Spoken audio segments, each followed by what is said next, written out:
think we're live. This is Suchitra and you're joining us for the Polis Project's Dispatches series. Before we begin, I would like to acknowledge the significance of today, which is September 11. For over 2 decades, this has been remembered in the United States, at least, as a rupture, as a tragedy. But 9/11 is also part of a much longer continuum of imperial violence at home and abroad. Today, that history collides with the news of Charlie Kirk's killing. Kirk, who openly defended gun deaths as prudent deals and dismissed Palestinian, Black, Brown, Arab immigrant lives as disposable, has now become another entry in the same ledger of American necropolitics. The violence he justified abroad and incited at home turned back on him. And it's important for us to acknowledge that this violence and the struggle against this violence are both connected. I'm Suchitra and you're joining us for our Dispatches series, where we speak to activists, writers, artists, and thinkers about some of the most pressing issues affecting our world today. Joining us today is for this important conversation about big tech complicity, especially big tech's complicity in Israel's genocide of the Palestinian people, is Vaniya Agrawal. Vaniya is a tech worker, an engineer, and activist committed to refusing the co-optation of technology for empire and genocide. She's worked at the intersection of labor organizing, tech accountability, building movements that resist the use of data, infrastructure, and surveillance as tools of war. We are honored to have her with us today. And Vaniya, thank you so much for joining us today. Thank you so much for having me. Vaniya, like so many people, both in the United States and across the world, you and Ibtihal first, came and burst through our phone screens when you protested against the ongoing genocide at a Microsoft event. This was the 50th anniversary that Microsoft is celebrating. Since then, you've resigned. You've been outspoken about the complicity of big tech in genocide. Looking back now, what does this departure mean for you both personally and politically?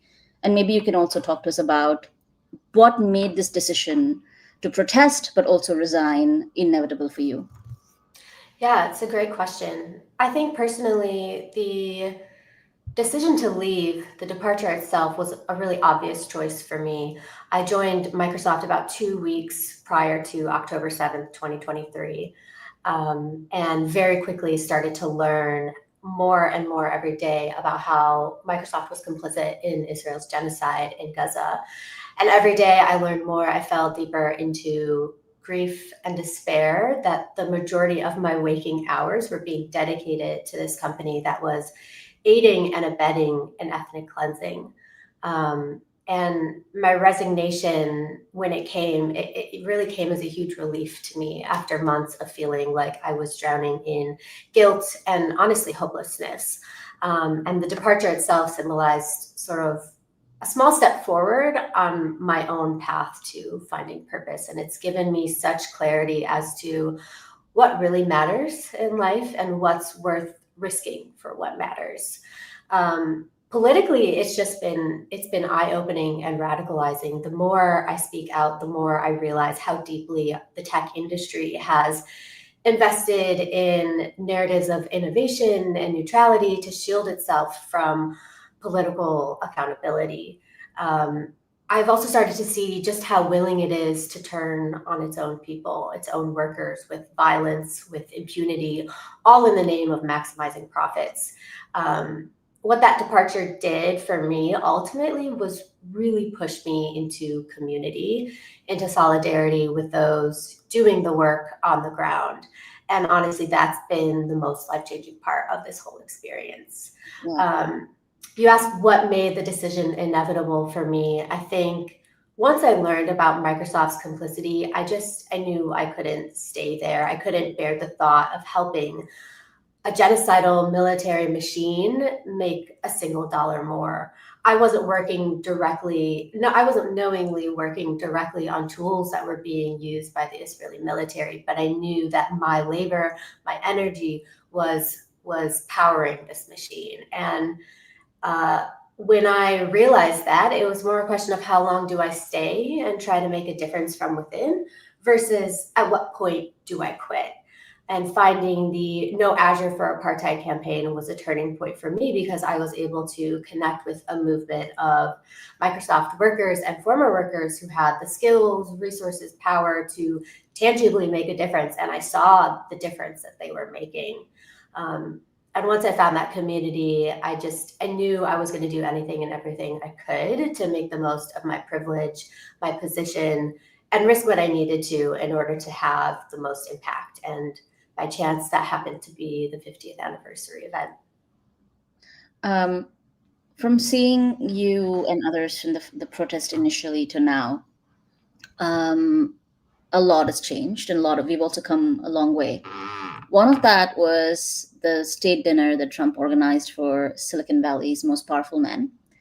All of them sitting there, kissing the ring, pledging allegiance.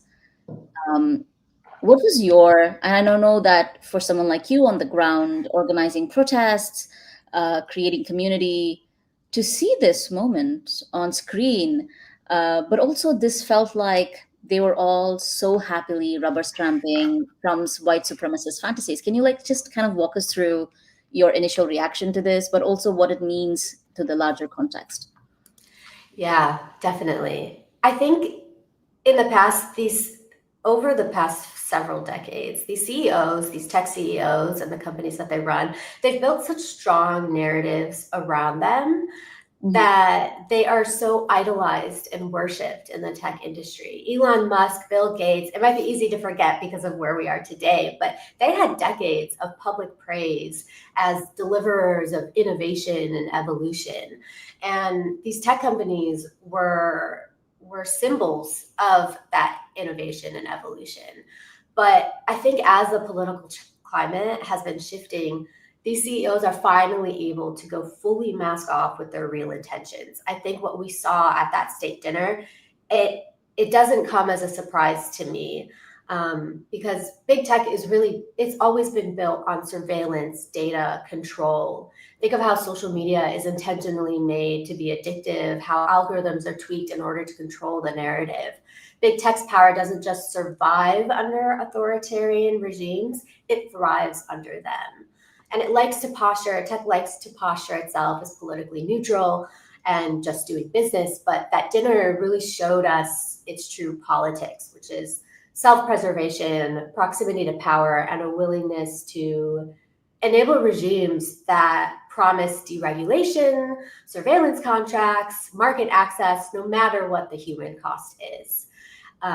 It was really gross to watch all of them grovel at Trump's feet, but it was also so helpful because I think now we can stop pretending that this is about single bad actors and companies or oversight failures. It's really about the technological systems themselves working exactly as they have been designed to do.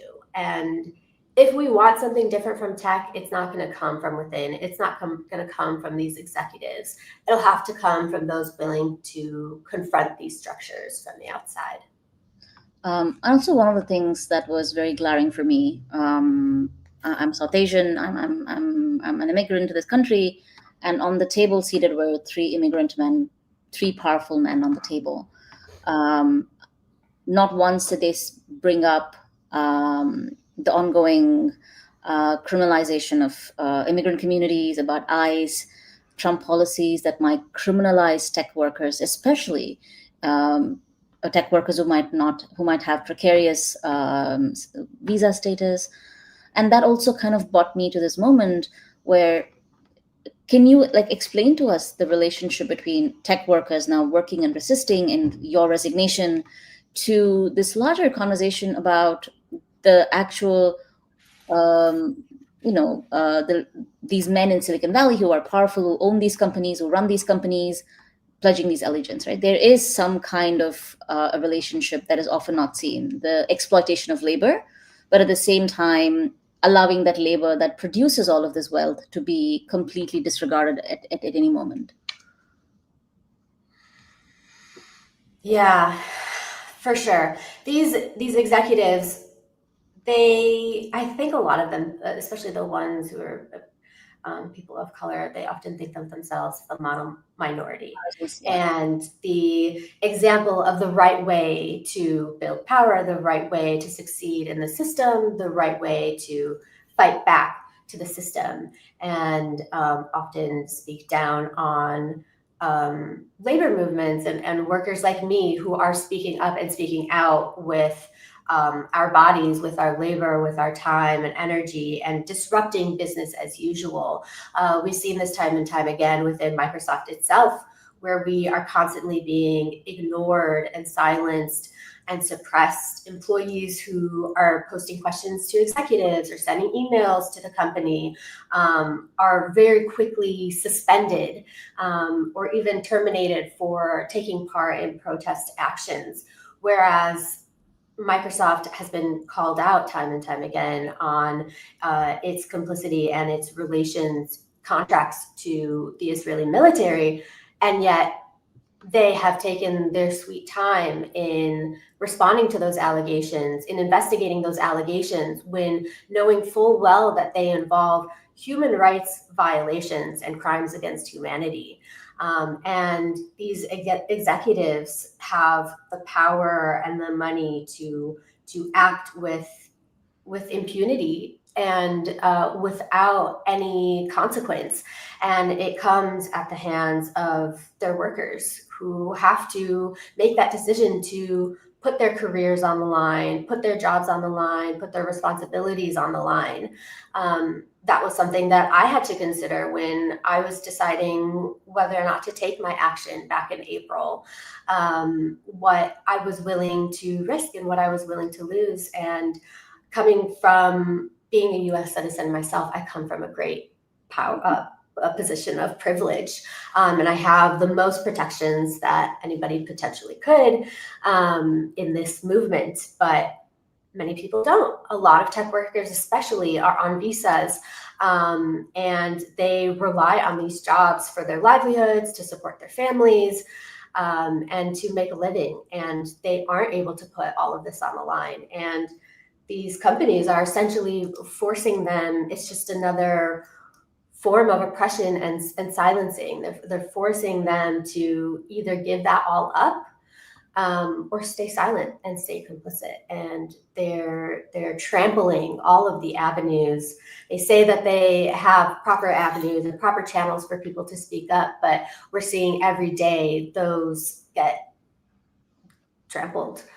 Just last week, Microsoft actually, they used to have this channel called Senior Leadership Connection, where all Microsoft employees could pose questions to executives directly and have a dialogue with them. And that's where so many people were bringing up concerns about Microsoft's complicity in the genocide.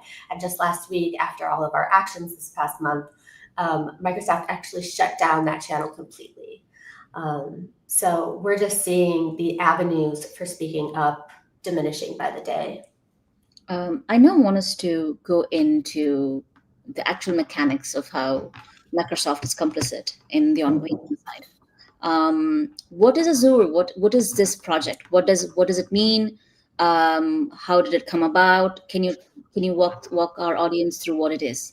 Definitely. So Microsoft Azure is a cloud computing platform and service created by Microsoft. It provides a wide range of cloud services, which include computing, storage, networking, among many, many others.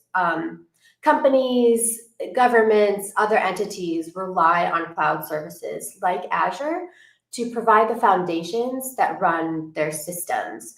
And a lot of these entities opt for the cloud services because it allows them to easily scale resources up and down based on the demand. It allows them to pay for only what they use.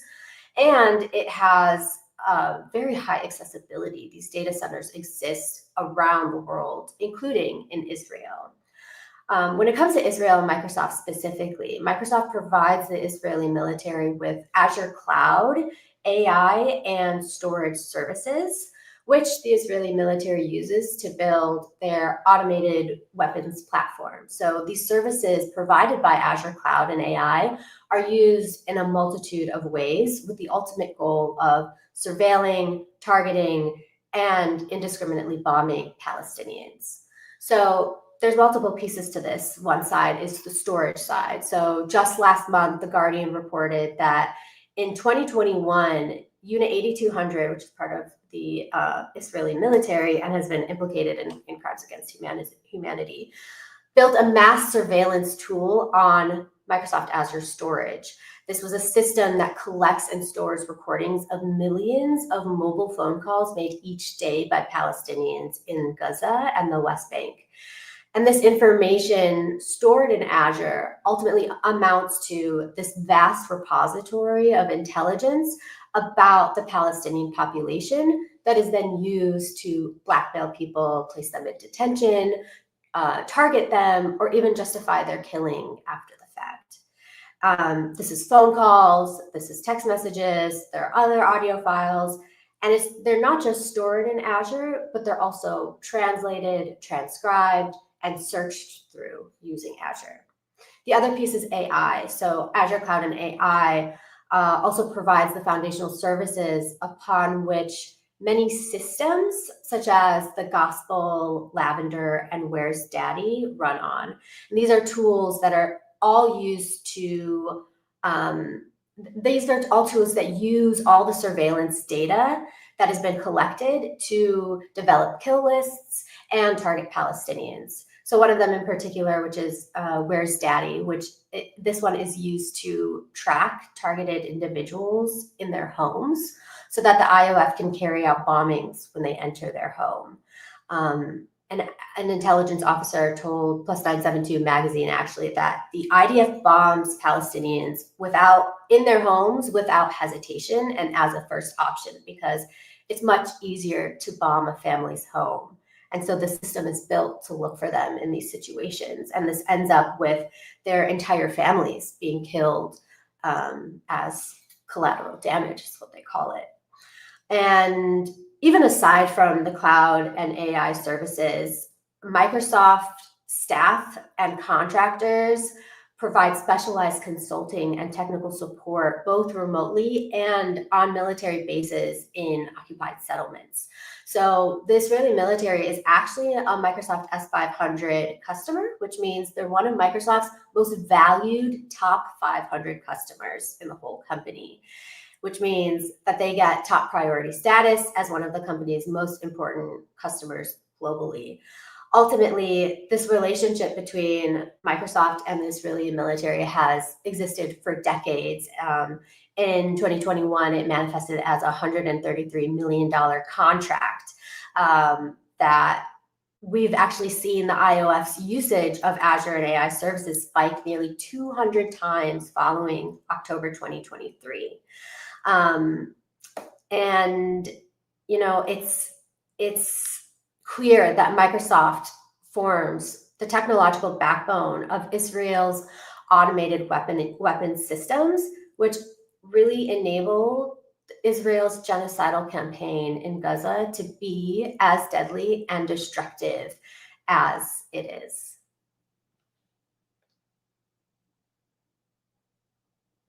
I have a quick follow-up question.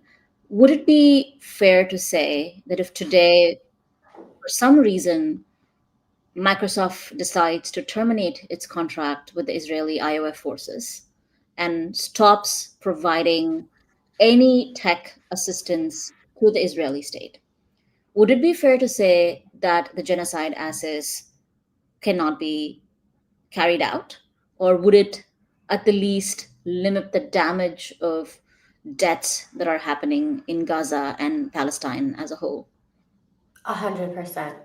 As I understand it, every facet of the Israeli military's operations run on Microsoft technology and allow them to operate, allow them to be as deadly and destructive as they are. Cutting that tie would 100% cut them off from the tools that they need, that they rely on daily to make decisions, to carry out operations.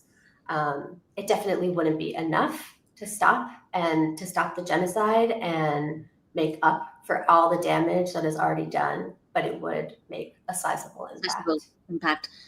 And given how deeply entrenched Microsoft is and many other tech companies, what do you think the public's understanding of this complicity is, or rather, why do you think the public is still not aware of the complicity? Um, Even just listening to you break this down feels so wrong, and it just is so um, I don't know what to say. Just the idea that technology is being used this way, but then the public understanding is just so far away. So, just the two-part question, like, why is there no understanding, and why is this the way it is right now? That's a great question. And I think, especially companies like Microsoft, they go to great lengths to invest in their PR, in their brand, in their image, to sell this story of we empower every person and every organization on the planet to do more. They invest so much time and energy in that it's that's what public opinion has been of them. And even as workers have been speaking up long before I even protested in April, Microsoft has been doing everything it can to squash those voices and silence those voices. We saw back in October 2 employees were fired for organizing a very peaceful and beautiful vigil on campus to honor the martyrs of the genocide. And they were fired within hours of their vigil, not given any opportunity to have a discussion, explain their point of view, explain why they did what they did. They were fired, and that was the end of it. In April, when Ibtihal and I protested, it was the same exact story. Neither of us were approached by Microsoft. There was no investigation that was done. There was no dialogue. It was just, you are being terminated, effective immediately, and that's the end of that. Even just the past couple of weeks, we've been escalating against Microsoft and really bringing the worker intifada voice to Microsoft campus at its global headquarters. We staged 2 encampments over 2 days at Microsoft campus in Seattle. And then the following week, we also staged a sit-in in Microsoft President Brad Smith's office.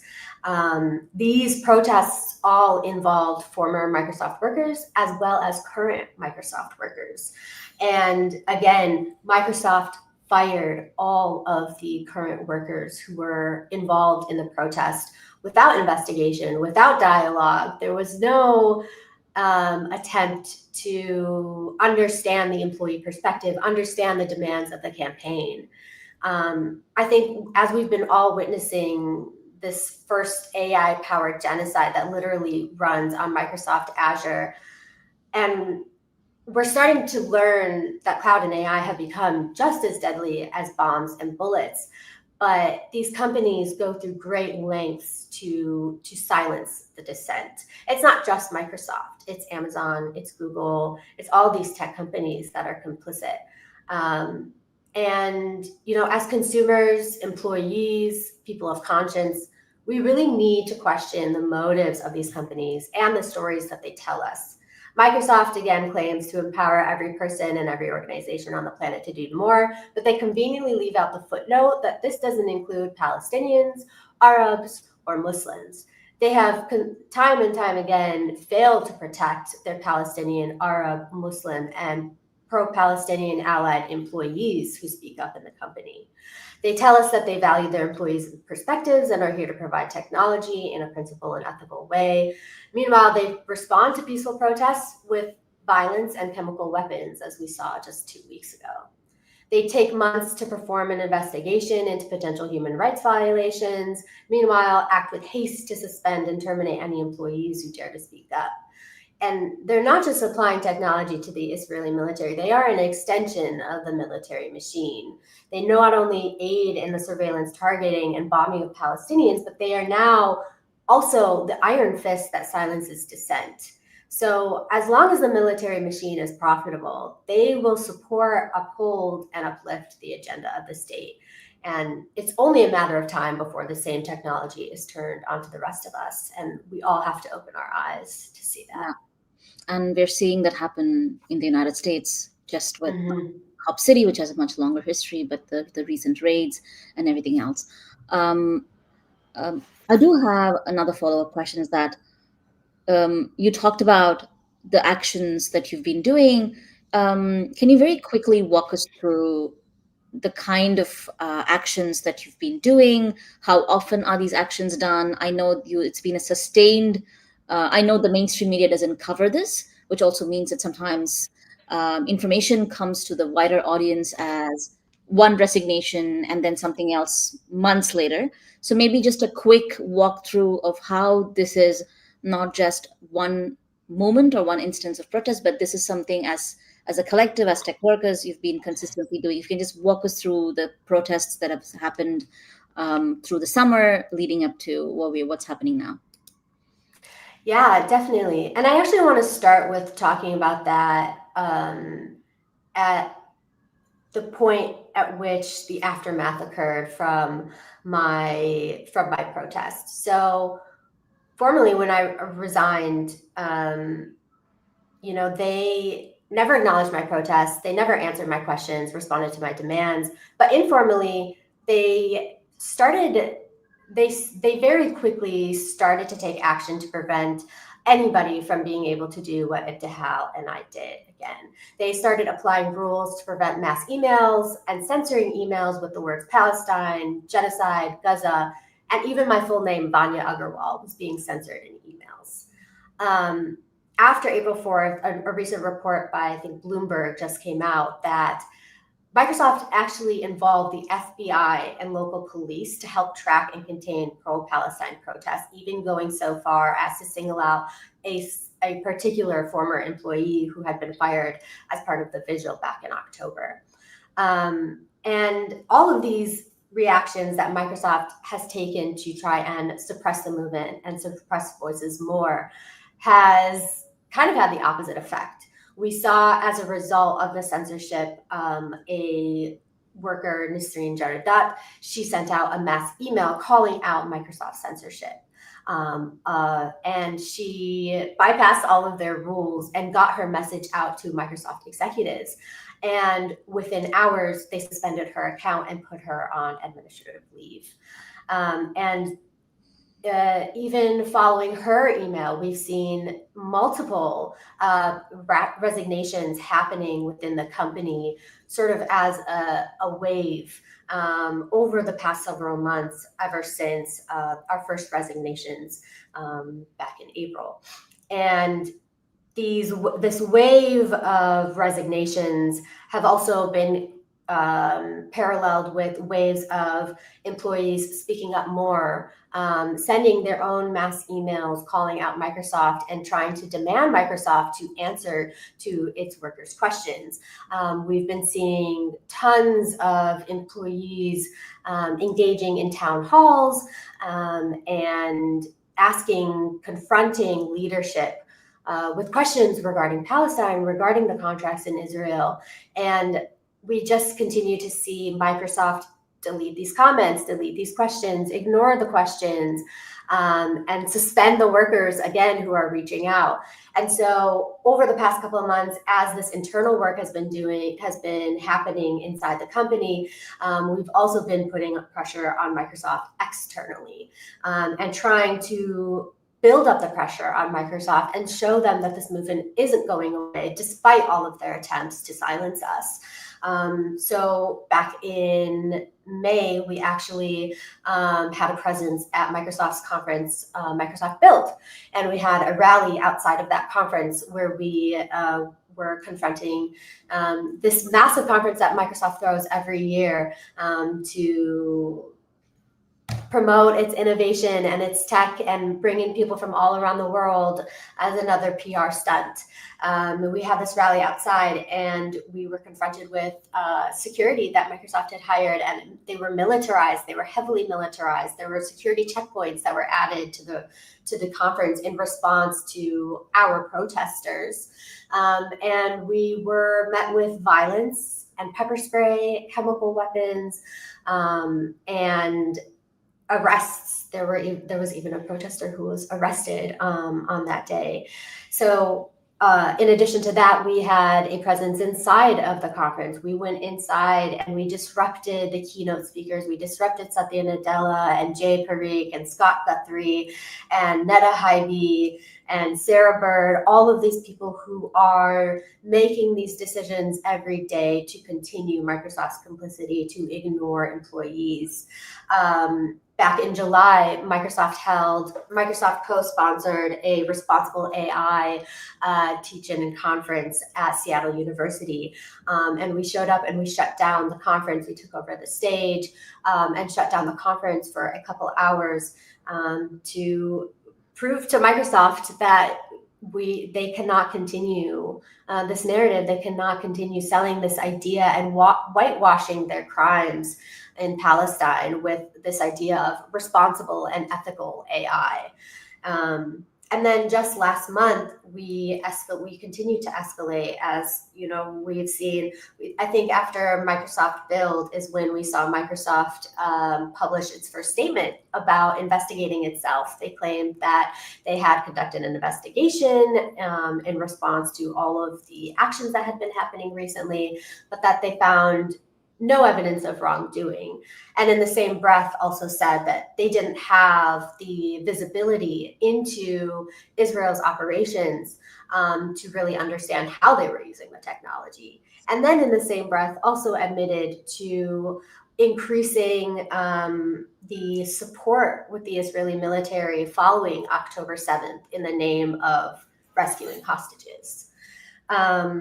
And they put out these empty statements, they try to placate us, but it's really dragging their feet. It's not any action, it's just words, it's PR stunts. And so last month, we took actions directly to the global headquarters in Seattle, and we staged 2 days of encampments on the Microsoft campus. During lunchtime, we had, I think, 40, maybe 50 people come to Microsoft campus, establish the encampments. And on the second day, 20 of these people were met with police brutality and violence, and again, chemical weapons, and were arrested as part of that action, including me, as well as other former Microsoft workers and current Microsoft workers. But we didn't let that deter us. And a week later, we staged a sit-in in Microsoft President Brad Smith's office, where 7 of us, who are all tech workers, 4 of us being former Microsoft workers, 2 of us were current Microsoft workers, all occupied his office, delivered our demands to finally force the executives to acknowledge us, to hear our demands and acknowledge that this is their workers. This is 2,000 workers who have signed these petitions, who are asking them for answers and for them to cut their ties to the Israeli military. And we, all 7 of us who took part in that sit-in, were again met with lots of police brutality. We were forcibly arrested and removed from property. But shortly after, Brad Smith held a press statement in his office and actually, finally, for the first time in a year and a half, almost 2 years now, acknowledged this movement and this campaign by name, and named our demands, named our actions. And we've yet to see any actionable response from them, but this is a huge first step, getting executives to just acknowledge us. No, just listening to you laid out one after another, just shows us just in how remarkable the workers' movement is and how afraid these large tech companies are. And that fear is often downplayed. And that kind of brings us to the idea of the tech worker and their moral, ethical responsibility to resist what's happening.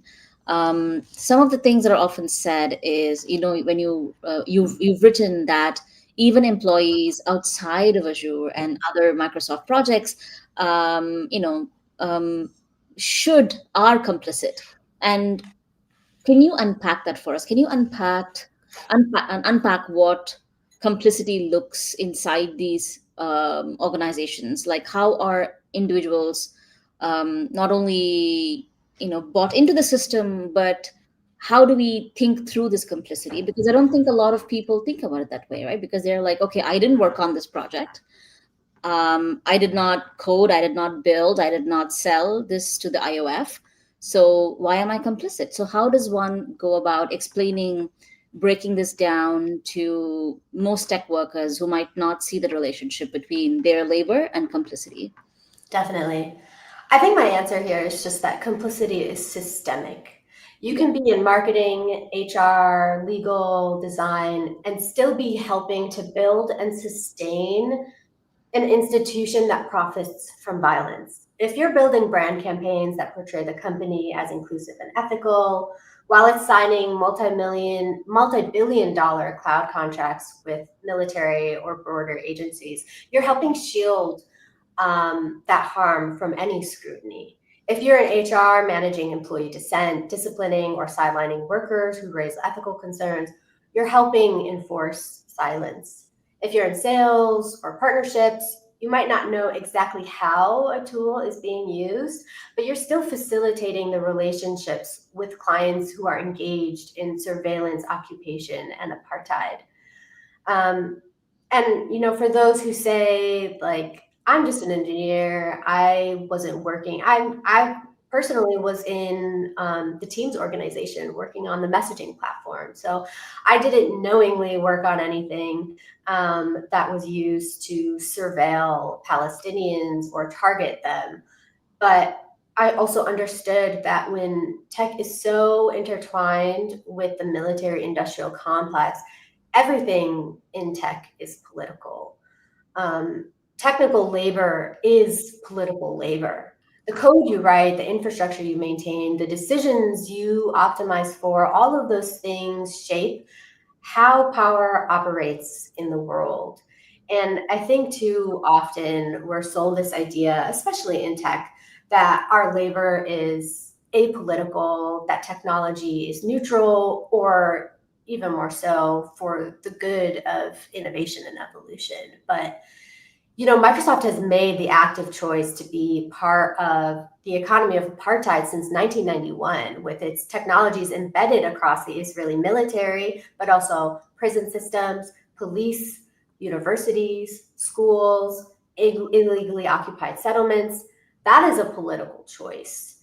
Microsoft technology powers the weapon that collects and stores recordings of millions of mobile phone calls and texts made each day by Palestinians. That is a political choice. And every hour, that surveillance is used to blackmail Palestinians, place them in detention, justify their killing. That is a political choice. Every day for the past 22 months, Microsoft powered mass surveillance has been used to facilitate the bombardment and massacring of Palestinians in Gaza, and that is a political choice. So I would say to those workers, your labor has political consequences, whether you acknowledge them or not. The question isn't whether you intend to cause harm, it's whether you're willing to confront the fact that you might be and what you're going to do with that knowledge. Yeah. When I first read your resignation letter, one of the things that really stood out to me was the refusal, the power of refusal. You said, I will not write code that'll kill, right? And I know that a lot of us have witnessed an on a live stream genocide. Sometimes there are moments we feel deeply helpless and almost impotent, right? You're like, what are we going to do? And then you read something like this and there's an immense power of refusal. um, Talk to us about that idea, this collective struggle of refusal, and why it's important, but also um, what have you seen? And I think sometimes it's easy for people to become despondent, but I can also see that you have pushed for so much in this short period of time. So talk to us both about this power of refusal as a collective act, but also what changes that you have seen since the resignation and this consistent collective action that you and many of your other tech workers have done together. Mm-hmm. I will say I'm all too familiar with that feeling of despondence and hopelessness. That's where I was last year before I had found the campaign No Azure for Apartheid and started to take part of this collective action. I felt isolated. I felt hopeless. I felt like nothing I could do as an individual would make a difference in the horrors that we were witnessing. And to some extent, that's true. Like you said, I think there's so much power in collective action. And that's why finding the campaign has been such a turning point for me. Because resistance isn't an individual endeavor. Power lies in the collective. Collective refusals, such as our petition, such as a pledge that was actually published, that we published internally, for Microsoft workers to pledge not to accept any work related to Israeli military contracts. All of these things help give tangibility, credibility, momentum to the movement.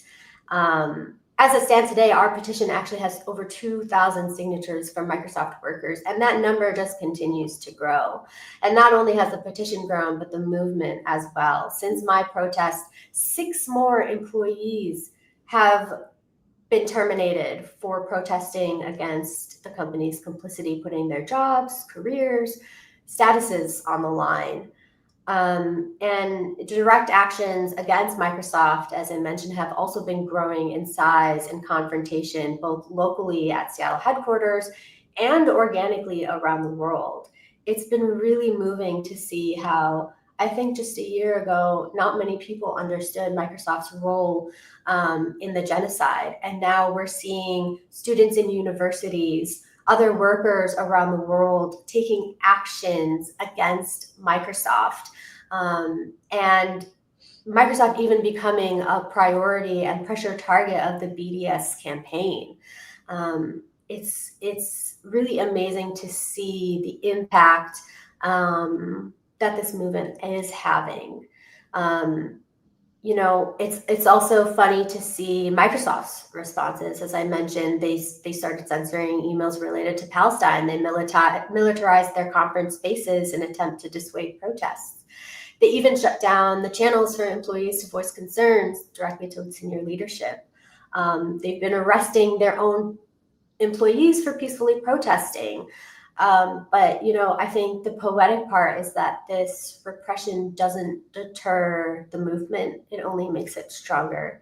And the fact that they're threatened by the movement means that we're really applying pressure in the right places.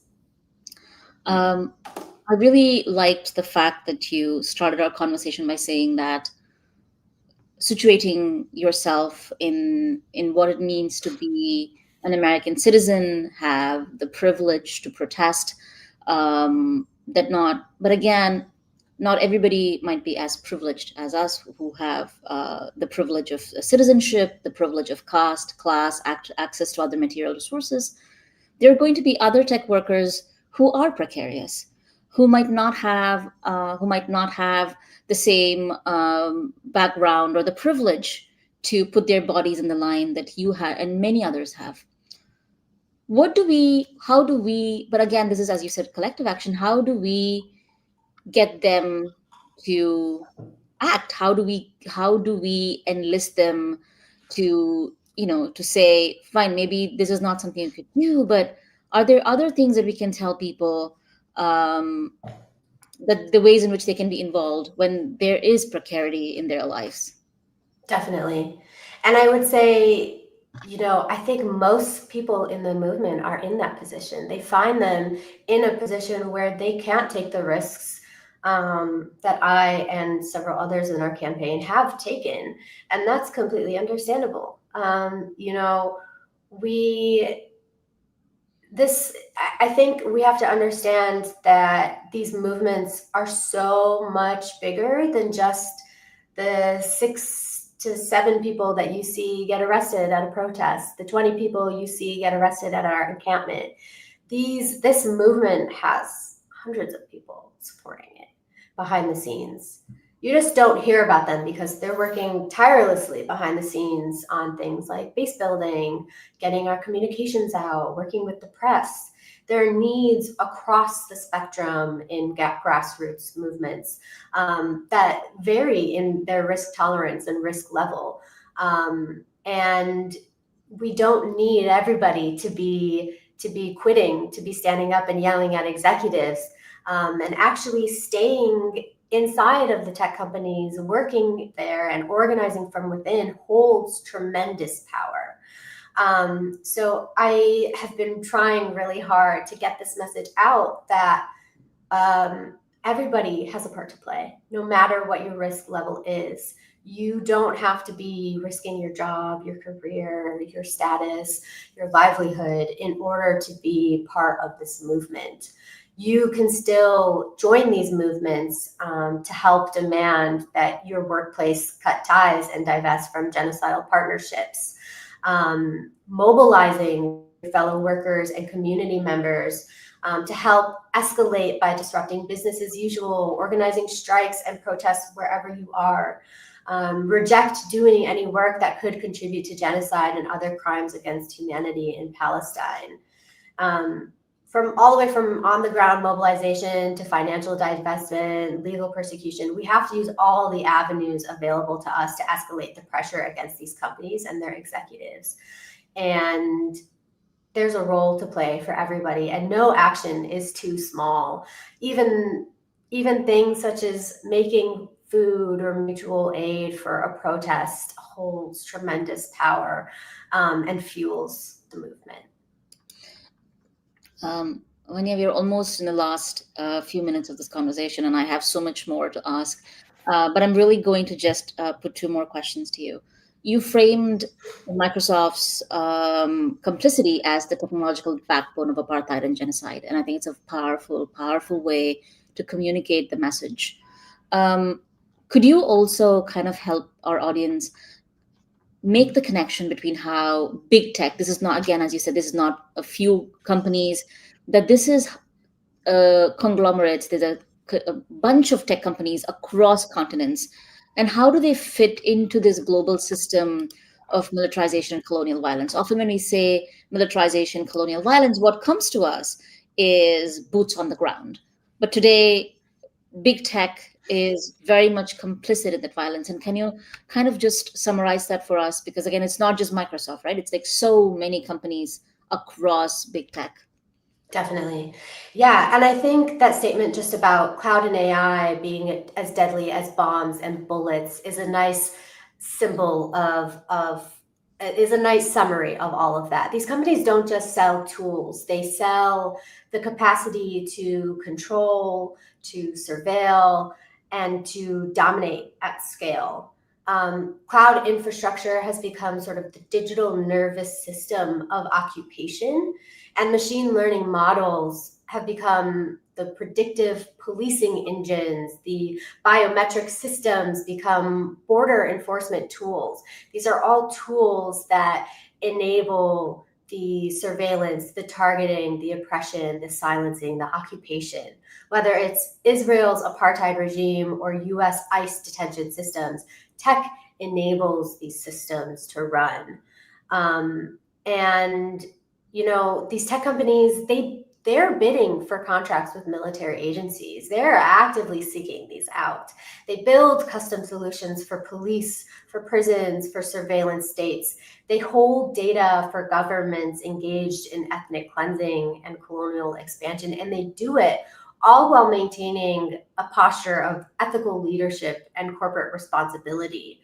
But this is a pattern. It's a structure where corporate power serves state violence, colonial economies, racial capitalism, and then brands itself as innovation.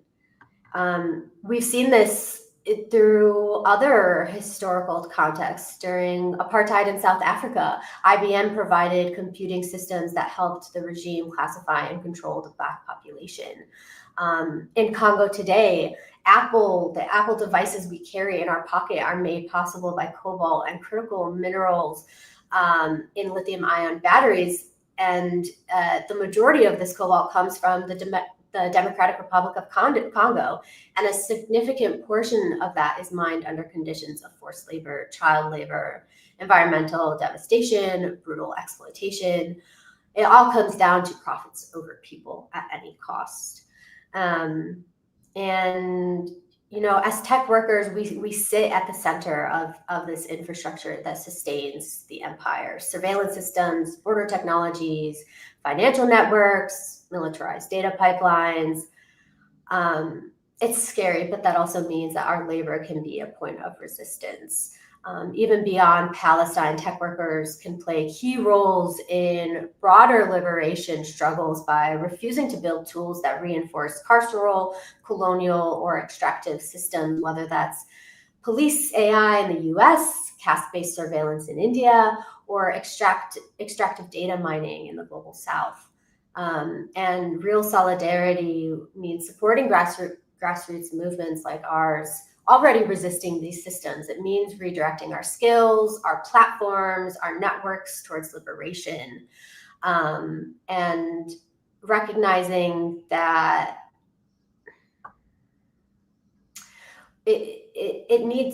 none of us are free until all of us are free. And this means resisting censorship infrastructure, materially supporting campaigns for land back, abolition, climate justice, decolonization. It's all connected, and we would do well to remember that. Vaniya, thank you so much. There couldn't have been a better way to conclude this conversation. I want to thank you on behalf of everybody at the Polis Project, you and your collective and hundreds and thousands of tech workers across the United States and globally working. Thank you so much. And please let us know how we can support you. And I hope that this is also a way for us to start learning and understanding how to support each other in ways that are more meaningful. And there is immense power in collective refusal. And again, thank you so much for your work. No, thank you so much for having me. It's been an honor to have this conversation with you.